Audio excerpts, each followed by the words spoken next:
और बलिया में यूपी के परिवहन मंत्री दयाशंकर सिंह समेत 7 लोगों पर गैर जमानती वारंट जारी हुआ। कोर्ट ने कोतवाली पुलिस को सभी आरोपियों को 1 नवंबर को पेश करने का आदेश दिया है।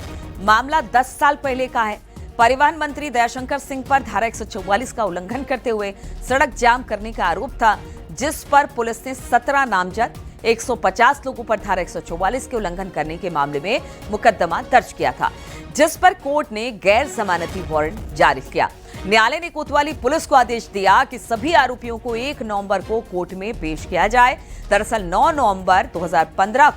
9 सितंबर 2015 को सपा के तत्कालीन मंत्री नारद राय और चेयरमैन लक्ष्मण गुप्ता के बीच टेंडर को लेकर विवाद हुआ था।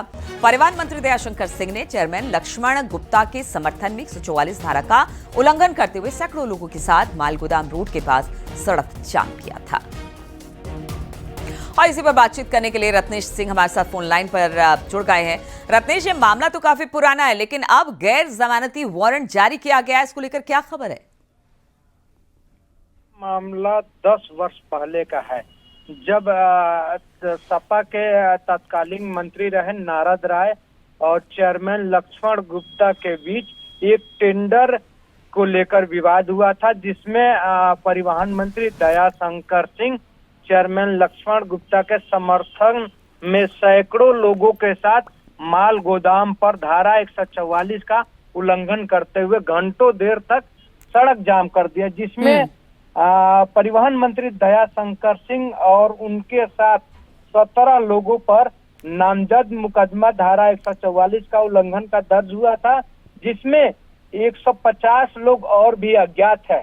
इस पर मुकदमा चलते चलते आज न्यायिक शैलेश पांडे के अदालत ने आज उन पर 17 नामजद आरोपियों पर गैर जमानती वारंट जारी किया है और ये भी कोतवाली को स्पष्ट निर्देश दिया है कि 1 नवंबर के दिन सभी आरोपियों को कोर्ट में पेश किया जाए।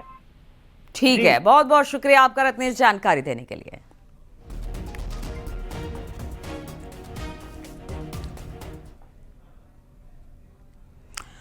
और टीबी मुक्त भारत के सपने को साकार करने के लिए देश भर में टीबी मरीजों को गोद लेने का अभियान चल रहा है और इसी कड़ी में कानपुर में बीजेपी सांसद रमेश अवस्थी ने 40 टीबी मरीजों को गोद लिया और इलाज का खर्च उठाने की बात कही।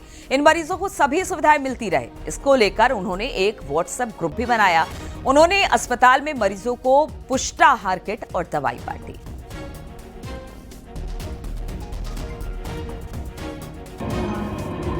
जिसका लक्ष्य माननीय प्रधानमंत्री जी ने दिया है 2025 तक भारत को टीबी मुक्त भारत बनाना है।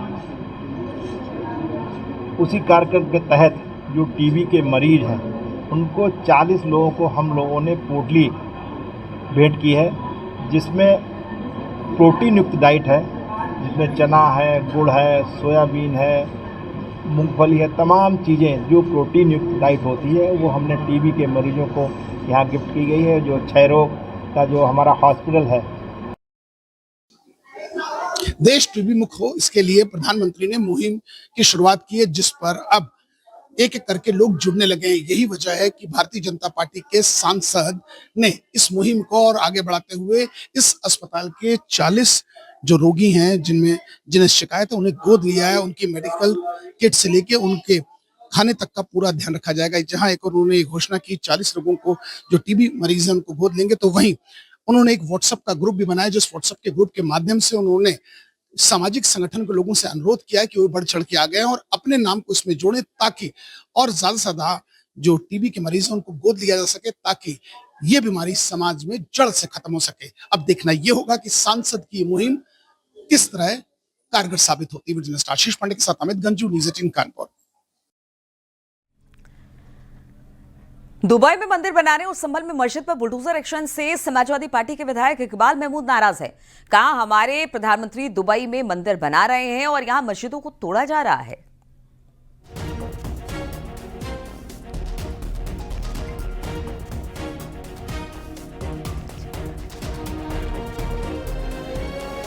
देश के प्रधानमंत्री जाते हैं यूएई, दुबई, और वहां के शेख उनको जमीन देते हैं कि यहाँ मंदिर बनाओ। हैं वो खुशी खुशी जाते हैं और वहाँ मंदिर का उद्घाटन करते हैं, बनाते हैं। और यहाँ हिंदुस्तान के अंदर मस्जिद को गिराया जा रहा है। और संभल में मीट कारोबारी हाजी इमरान ब्रदर्स और meat company Indian frozen foods पर तीसरे दिन भी छापेमारी जारी। 65 घंटे से अधिक समय में ईडी और इनकम टैक्स लगातार छापेमारी कर रही है। सूत्रों के अनुसार चिमियावली में मीट फैक्ट्री में ईडी और आईटी की अधिकारी इस वक्त दस्तावेज खंगाल रहे हैं। छापेमारी की वजह से करीब 150 कर्मचारी फैक्ट्री में फंसे हुए हैं। साथ ही हाजी इमरान के घर, सराय तरीन समेत कर्मचारियों और रिश्तेदारों के घर सहित 11 जगहों पर इस वक्त छापेमारी चल रही है। 11 में से 10 जगह संभल शहर में है और एक चंदौसी में, जहां पर फैक्ट्री संचालक के रिश्तेदार हैं, वहां भी छापेमारी की जा रही है। छापे की कार्रवाई के बीच एक डायरी पकड़े जाने की भी खूब खबर है, जिसमें अवैध लेनदेन की पूरी डिटेल होने की बात कही जा रही है। डायरी में कुछ नेता अधिकारियों के नाम भी बताए जा रहे हैं जो अवैध लेनदेन कर कंपनी संचालन में मददगार बने हुए थे।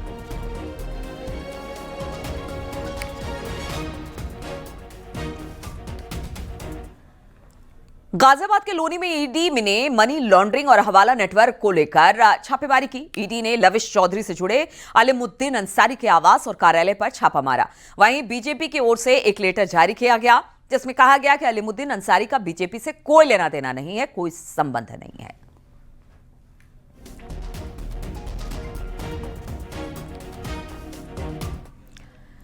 सोनभद्र में कोर्ट के आदेश पर फरार आरोपी जितेंद्र की संपत्ति कुर्क कर ली गई है। फरार आरोपी की लगभग 25 लाख की अचल संपत्ति कुर्क की गई।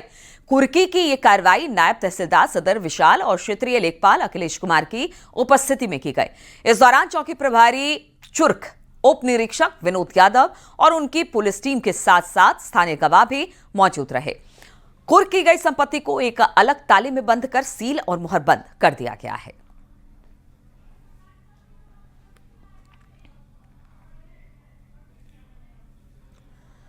और आप खबर संभल से, जहां पर धोखाधड़ी के 33 केस के आरोपी हेयर स्टाइलिस्ट जावेद हबीब पर पुलिस ने शिकंजा कसा है। कोर्ट ने सर्च वारंट लेकर पुलिस ने उससे दिल्ली में पूछताछ की कोशिश की, लेकिन जावेद हबीब से बात नहीं हो सकी। जावेद हबीब से पूछताछ के लिए अब पुलिस मुंबई जाएगी। जावेद हबीब पर आरोप है कि उसने लोगों को मुनाफे का झांसा देकर अपनी कंपनी में पैसा लगवाया और बाद में पैसा हड़प लिया। इस मामले में राय सत्ती थाने में 33 केस दर्ज किए गए हैं। यहाँ आए गए और उनके द्वारा बताया गया कि सेल्फ इंक्रिमिनेशन का जो अधिकार है उनको, कि वो स्वयं को सेल्फ इंक्रिमिनेट नहीं कर सकते हैं, स्वयं के खिलाफ सबूत है वो स्वयं नहीं दे सकते हैं। इस तरीके की बात उनके द्वारा की गई है, जो कि पूर्णतया ठीक नहीं है। इसलिए जनपद संभल की पुलिस के द्वारा सर्च वारंट लिए गए हैं। सर्च वारंट कॉम्पिटेंट कोर्ट से लेने के बाद में आज संभल पुलिस है वो दिल्ली पहुँची है। दिल्ली में उनके आवास पे जावेद हबीब नहीं पाए गए हैं। संभल पुलिस है वो मुंबई भी जाएगी और जहाँ पे जो रिलेवेंट डॉक्यूमेंट्स हैं और इनसे पूछताछ करने के लिए आवश्यक कदम हैं वो सारे उठाए जाएंगे।